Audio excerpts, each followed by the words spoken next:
if you think that Christmas has come a little bit too soon, I was noticing last night that Santa seems to have signed a sponsorship deal with at least Mercedes, Lexus, Hyundai, and Volkswagen. So, it's one of those times where we get to listen to Christmas carols. There's a station right now that's playing Christmas carols all day, every day, all day long, and they've been doing it since November the 1st. Do we live in a society that overwhelms us with the idea of Christmas? Well, maybe. Maybe. Maybe not. You see, Christmas, Hanukkah, celebration of lights, solstice, all of these things are ingrained within us. It's something that we do as humankind. And we've been doing it for a very, very long period of time. Indeed, the very first calendar that archaeology has found for us is a tibia bone of a deer. And the tibia bone is marked in such a way that it is actually a predictor of solstice. And it will predict within 12 hours the solstice cycle. This tibia bone of the deer is 38,000 years old and was found in the mountains of Germany. We've been doing it for a long time. Whether we want to call it, whatever we want to call it, the idea of the cycle of life, that we are presently in what's called a way-by cycle, i.e., we're at the point of the year where there's not a whole lot to do other than to tend to the things of the hearth and the home. We're not out tilling the soil. We're not out actively hunting. We're not out doing all those things. So we have a temporary period of abundance that we can get together and we can celebrate. And as the sun reaches its nadir, there's something else to celebrate. And that is, over the next 90 days, the sun will increasingly rise in the sky.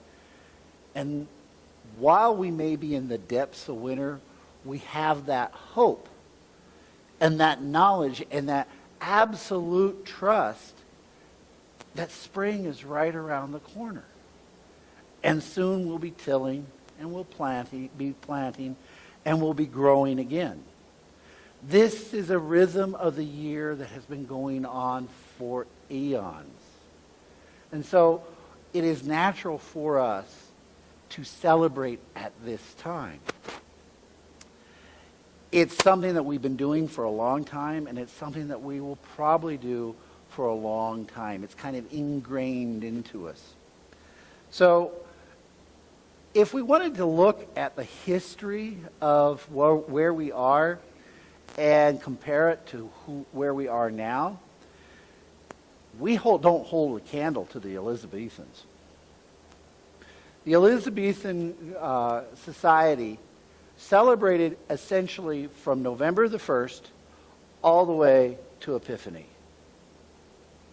So one of the things it was called the holidays for was that everybody had a party. It was one continuous, I'll use the words of the Elizabethan language, lascivious and licentiousness. It was so lascivious and so licentious that the port of London and the port that was held in the warehouses in London, 60% of that port would be consumed in this period of time. That's a lot of port. That's a lot of drinking going on. That's a lot of frivolity and frolicking. the point of this is that we go through these cycles of where we celebrate a lot and then we don't. Indeed, just 100 years later, during the Reformation, King Charles, and lopping off of King Charles' head, and Cromwell, Parliament passed a law that said you could only celebrate Christmas on Christmas Day. No more party. No more party.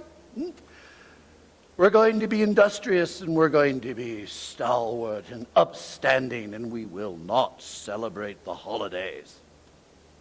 You know, that root pattern, that growth pattern, that consciousness permeated early America.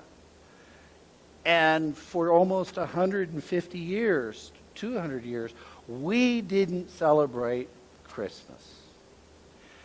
We were nose to the grindstone, shoulder to the wheel. That's what we did.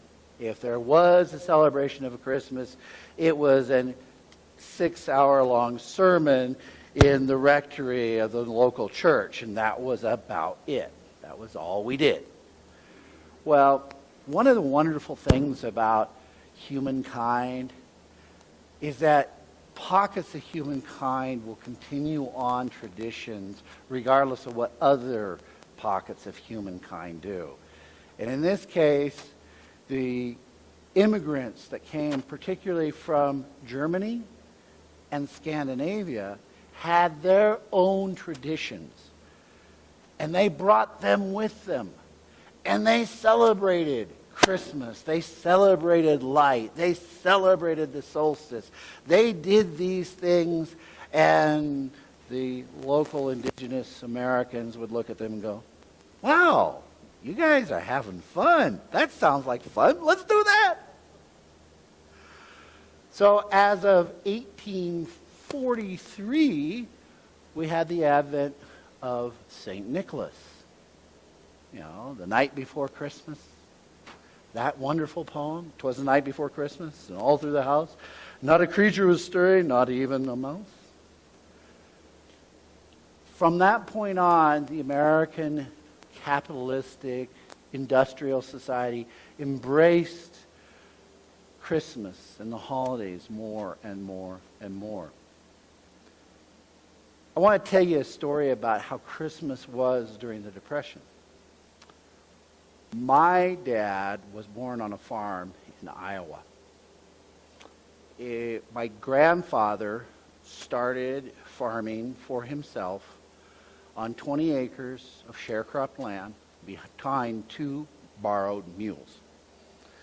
And by 1928, he'd been able to acquire his own farm, his own 80-acre farm.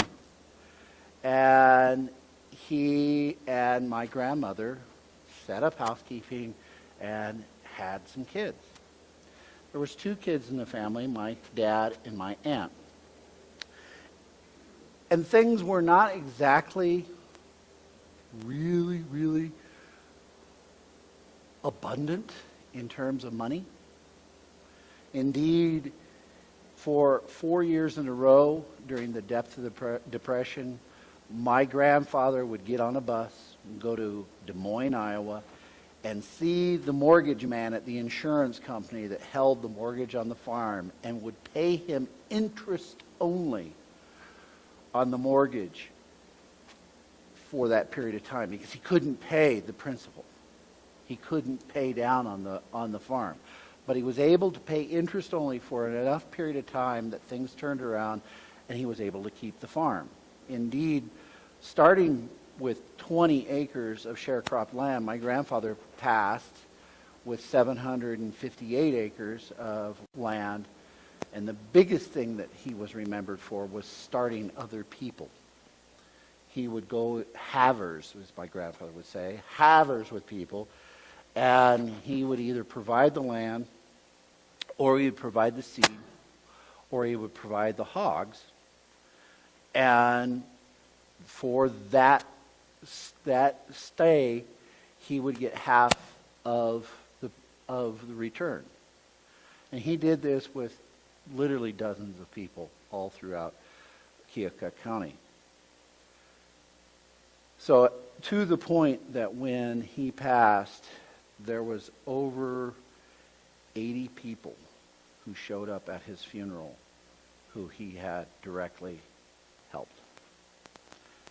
That is why we're here, to share what we have. But in the depths of the Depression, when you didn't have a whole lot, and your income basically came from two sources. It came from cream and eggs. Those were the two things that you could sell. So, needless to say, Christmas wasn't quite a real abundant time. But my grandfather, starting about now, the weekend after Thanksgiving, he had something that he really loved to do. Because right about now, the Burpee Seed catalog would come out. And my grandfather loved gardening, and he also knew that you had to have really high quality seeds to have an abundant harvest. And so he would pour through that Burpee Seed catalog, and he would look for the newest and the best and the most productive and the highest grade, and he would lay out in his mind, and oftentimes on paper, the garden that was going to be grown and planted in the spring. What he was really doing was creating a mental equivalent in his head. He was creating a vision of what the prosperity of the future would be. On Christmas morning, because it was the depth of the Depression, there wasn't a whole lot of presents. Usually what would happen was kids would get up and they would go down to the kitchen, and my grandmother would have hot cocoa for them. This was a special treat because cocoa was something that you didn't really have a lot of because it had to be bought onto the farm. There wasn't cocoa trees out there. You can't produce cocoa. You got to buy it. But every Christmas day, they would hit a cup of cocoa made with whole cream and milk. And at the end of that cocoa experience, they would walk into the living room and find where the stockings had magically been held, put up. And the stockings had penny toys in them. Each toy was either a pence or half a pence or maybe 2 pennies. But there was just a few toys. And there was one more thing that was in the stockings. An orange. A navel orange. Now, if you imagine the difficulty of getting a navel orange from Florida to the middle of Iowa, you can imagine that these weren't cheap. But my grandfather would make the effort to get the orange so that his kids could know something different. And wrapped around the orange in a Burpee Seed catalog page would be something that was circled. And the thing that was circled would arrive months later, and that would be the kids' responsibility in the family garden. My dad tells a story about how up until the time he was about 6, he hated green beans. And then he got the responsibility of planting Cherokee wax yellow beans. And from that point on in his life, he loves Cherokee wax yellow beans. You see, my grandfather was not only planting seeds in a garden, he was planting seeds in the minds of his children. He was planting the idea that we all are participants and in the creation of what we experience. Take the finest seeds and we put them in tenderly tilled ground, and we take care of that ground, and we nurture and we care for the plants as they come to fruition, that a little while later we will have a bountiful harvest. And you know, that's what we do in Christmas. We plant the seeds of love. We plant the seeds of peace. We plant the seeds of hope for the new year. We plant the seeds of tolerance, because sometimes, you know, Uncle Joe does get into too much pork. And, you know, we don't really need to hear about Aunt Clarissa's hysterectomy from 27 years ago. And, you know, the twins, one twin voted for Trump and one twin voted for Hillary, and now they aren't talking to each other. You know, but those are the things that we plant at this time of year. Wow. I don't know. So before I close, I want to read a couple things for you. What happened to my glasses? They're on the front of my shirt? Down. Huh? Here we go.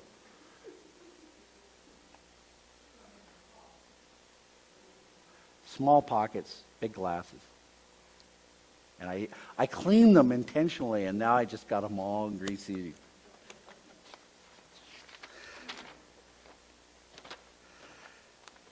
This is from Ernest Holmes. If one wishes to experience peace, he must first become peaceful in his own thought. Careful training will do this. Watching one's thought and carefully discarding such mental attitudes as are of destructive nature, this is possible for all. The divine ear cannot listen to discord. Become peaceful, and you will find peace. I now rejoice in living. All my sorrows, unhappiness, and regrets are definitely and quietly subjected to the transformational quality of love. Divine love never remains abstract, but in a virtual and dynamic manner molds every aspect of my experience. As I accept the action of love in my life, I bestow the essence of love upon everything. This love is a healing power, touching everything into wholeness, healing the words and the wounds of experience with its balm. With enthusiasm and joy, I embody the love in my thoughts and acts. And the perfect action of the law makes love manifest in my experience. Everything is beautiful and meaningful as I accept and I express love in every way. So as we enter into this holiday season, enter into that idea of love and acceptance in your own heart. And when you find that love and acceptance in your own heart, then you will be a beacon of it to others. Namaste. With that in mind, let us pray. Divine and loving Source, that which is and through and around us at all times, that thing that is, that expresses itself through the universe, with the universe, as the universe. And because it is all of me. I am that which is. And you are that which is. Together, we are all expressions of the divine.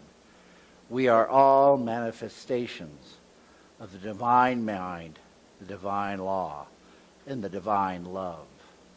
And so we speak our word of peace, of clarity, of truth, and of love. We accept this love into our hearts, into our being. We are it, we accept it, we radiate it, and it becomes that beacon from which all is attracted to. All good things in life come into being because of the love that we hold within our own heart. It is deep within and deep without. It is that thing that we are now and forevermore.